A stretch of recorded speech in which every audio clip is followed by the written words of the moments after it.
133 B.C. occurs one political assassination which stands out as an event of special significance, not only on account of the great celebrity of the victim, but also owing to the fact that it is the first occasion on record in which the conflicting economical interests of different classes in a republic were settled by a resort to arms, instead of being adjudicated on principles of equity and justice, or simply by public authority.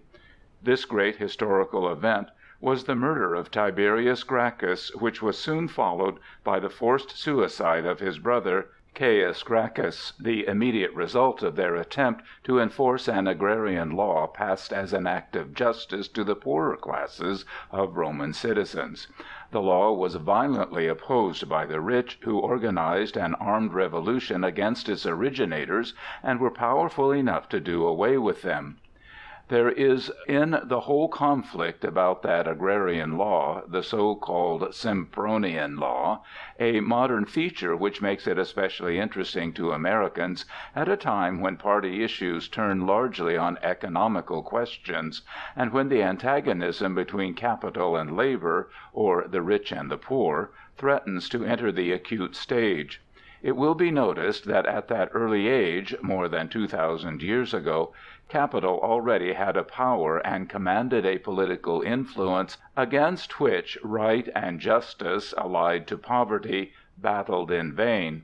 History, both ancient and modern, has been written largely in conformity with the ideas and prejudices of the ruling classes, and in praise of them, while their enemies and opponents have generally been unjustly criticized and denounced as disturbers of public order and peace, or even as anarchists and rebels against public authority.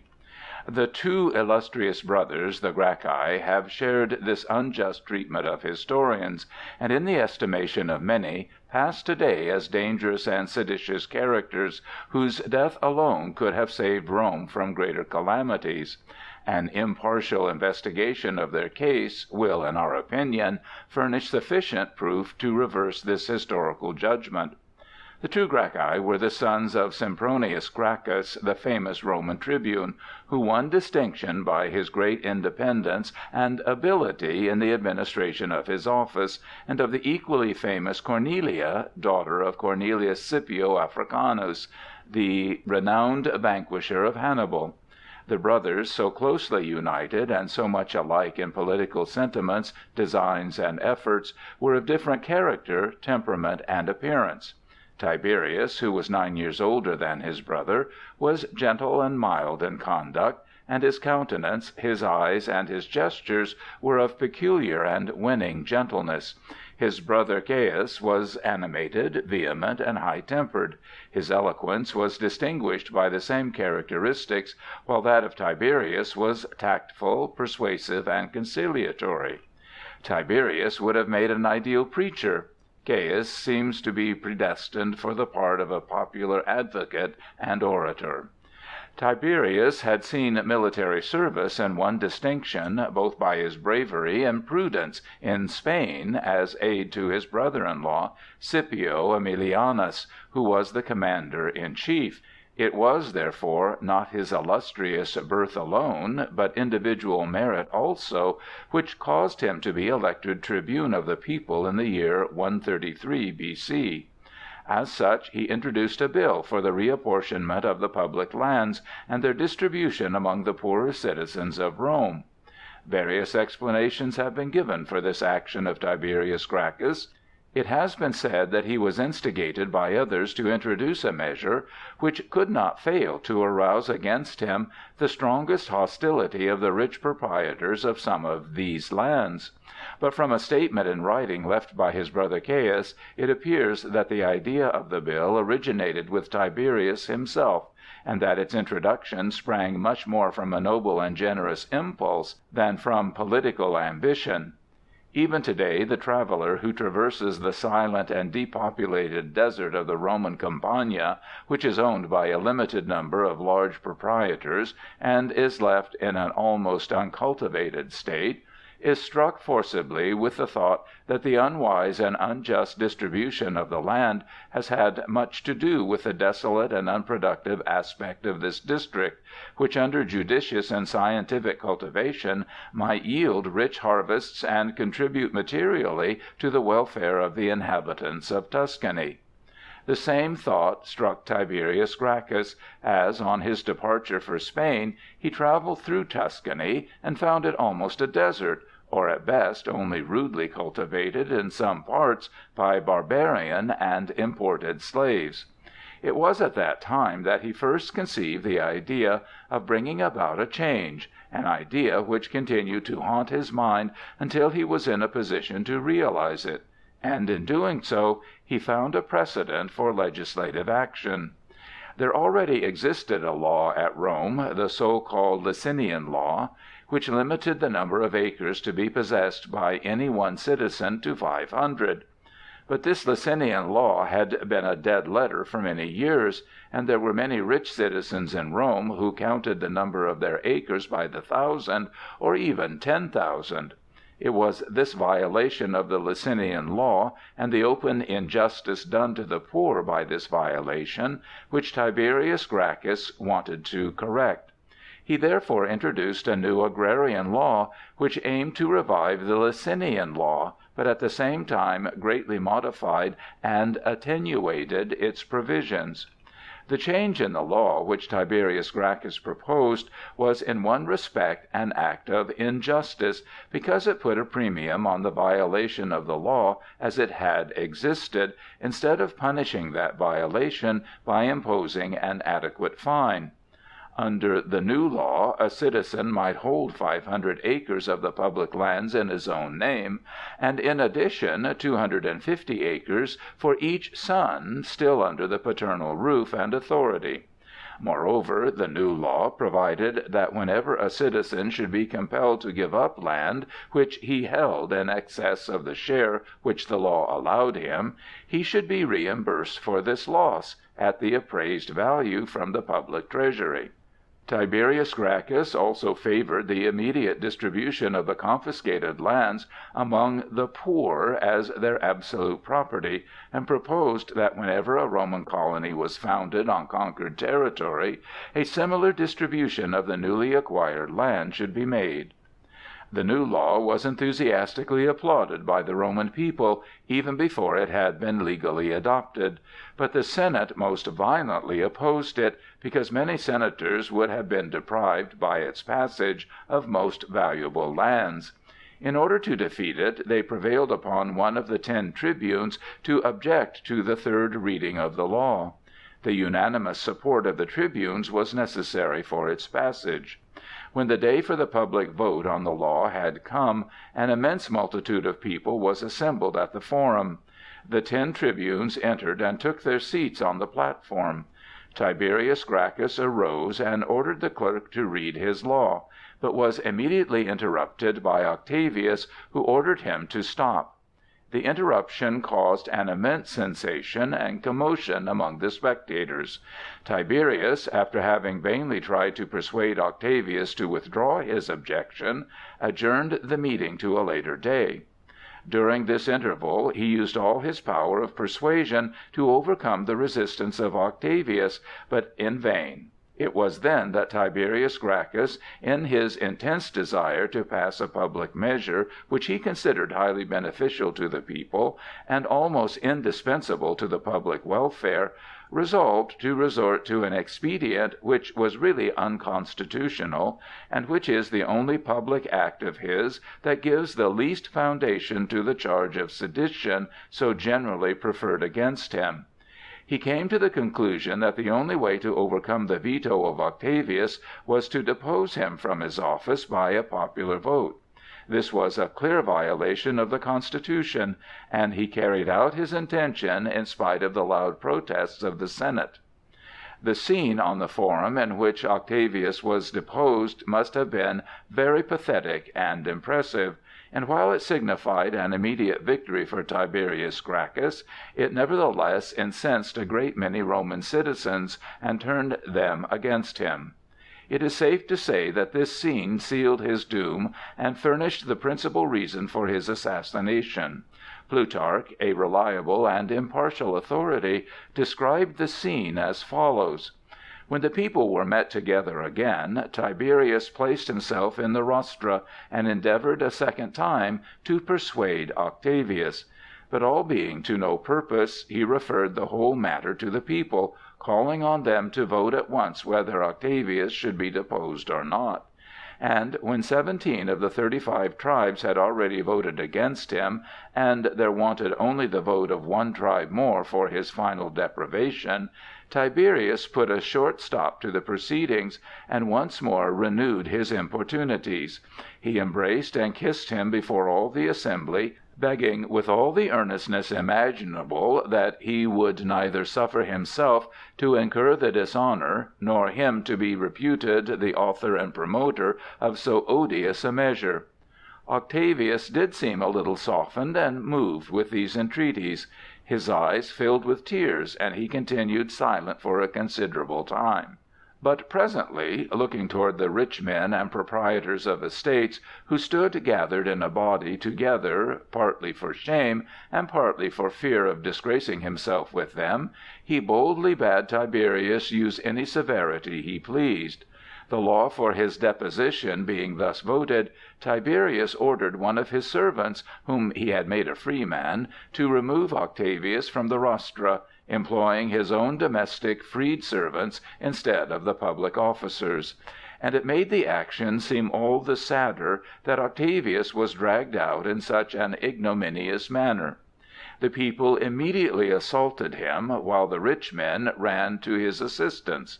Octavius with some difficulty was snatched away and safely conveyed out of the crowd, though a trusty servant of his, who had placed himself in front of his master that he might assist his escape, in keeping off the multitude had his eye struck out, much to the displeasure of Tiberius, who ran with all haste, when he perceived the disturbance, to appease the rioters. The law was then passed, and commissioners were immediately appointed to make a survey of the lands and see that they were equally divided. The forcible ejection of Octavius and the subsequent passage of the new agrarian law opened a chasm between Tiberius Gracchus and the patricians, which nothing but his death could close up. He had made himself immensely popular with the poor, and other laws which he introduced increased that popularity. But the more the poor idolized him, the more the rich hated and abhorred him, and a large number of the better and more thoughtful class of plebeians resented his bold violation of the Constitution in removing Octavius from office. Such were the conditions when the time for the expiration of his official term as tribune approached, and he, as well as his friends, saw the necessity for his re-election as a measure for protecting his life.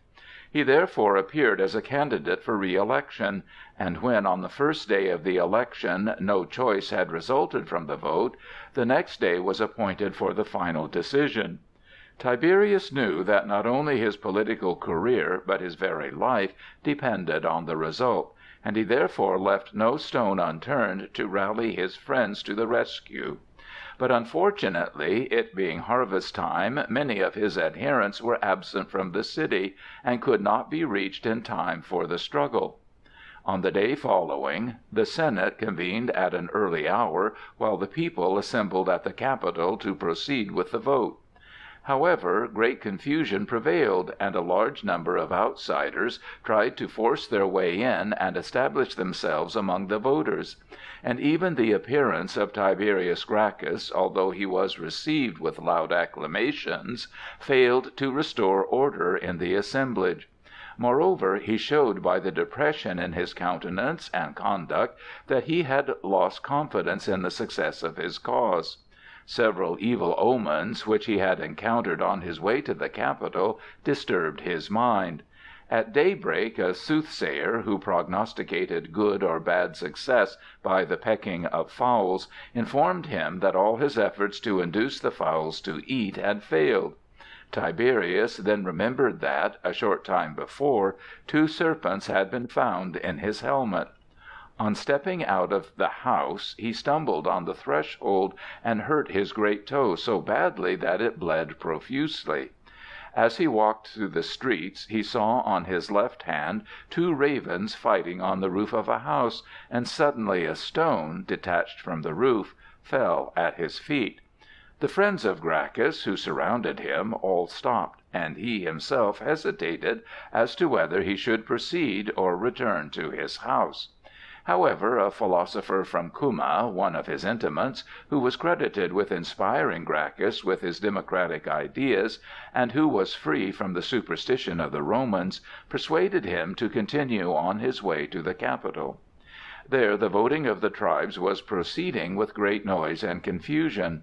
All at once Gracchus noticed that one of his friends, Lucius Flaccus, a senator, had mounted an elevation from which he could be easily seen, but where he was too far off to be heard, and was indicating by motions of his hand that he wished to communicate some important news. Tiberius told the crowd to let Flaccus pass. With great difficulty the senator reached Tiberius and informed him that at the session of the Senate, after the consul had refused to have him arrested, a resolution had been passed to kill him, and that the senators had armed a large number of their clients and slaves to carry out this purpose. Tiberius immediately informed the friends who surrounded him of the action of the Senate, and signified to those at a greater distance the danger in which he was placed by raising his hands to his head, and it was this motion, entirely innocent in itself, which hastened his ruin. His enemies construed it as a desire on his part to wear a crown, and carried this ridiculous news to the Senate chamber. It caused a perfect explosion of maledictions and threats among the senators, and Scipio Nasica, the most violent of all, immediately made a motion that the consul be instructed to save the Republic and to exterminate the would-be tyrant. The consul replied that he would resist any factious and criminal attempt against the Republic, but that he would not put to death a Roman citizen without trial. On this Scipio Nasica turned to the senators, exclaiming, "Since the consul betrays the city, let those who want to defend the laws follow me," and followed by a large number of senators and their clients, he rushed toward the place where Tiberius Gracchus, surrounded by his friends, was observing the progress of the election. Immediately a riot and fight ensued. The senators, who were armed with clubs, canes, stones, or whatever weapon they could lay their hands on, rushed upon the crowd of voters, overthrew, beat, and killed them, stamping them under their feet and quickly and irresistibly advancing toward the spot where they beheld the man who was the object of their rage and bloodthirstiness. Tiberius, unarmed and forsaken by his friends, turned round to seek safety in flight, but stumbling over those who had been knocked down, fell to the ground. It was at that moment, while Tiberius was trying to get on his feet again, that one of his own colleagues, a tribune of the people, dealt him a powerful and fatal blow, striking him on the head with the leg of a stool. Others rushed up and struck him again and again, but it was only a lifeless corpse which suffered from their abuse. 300 of his friends had fallen with him. It was the first Roman blood which had been shed in civil war, and this first conflict deprived Rome of one of its most illustrious citizens. It is unnecessary to go into any details regarding the death of Gaius Gracchus, who took up and continued the work of his brother. To the measures in favor of the poor which had been advocated by Tiberius, he added others, for instance, regular distributions of corn among the poor at half price, the imposition of new taxes upon articles of luxury imported from foreign countries, and employment on public works for mechanics and laborers who could not find employment on private contract.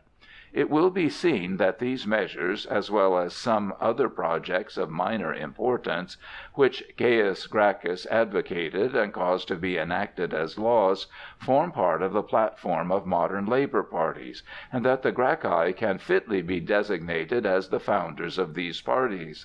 They both fell victims to the attempt to carry out their theories. At first, it would seem, Gaius Gracchus, at the request of his mother, was inclined to abandon the projects of Tiberius. But one night, says Cicero in his book De Divinatione, he heard Tiberius saying to him, "Why hesitate, Gaius? Thy destiny shall be the same as mine, to fight for the people and to die for them." It is said that this prophecy determined him in his course, and that his death was the consequence. In 121 B.C., during a public riot and conflict organized by his enemies for his destruction, he committed suicide, dying not by his own hand, but by commanding his slave to stab him, an order which was promptly obeyed. The assassination of the one and the forced suicide of the other immortalized the two brothers. End of Chapter 2.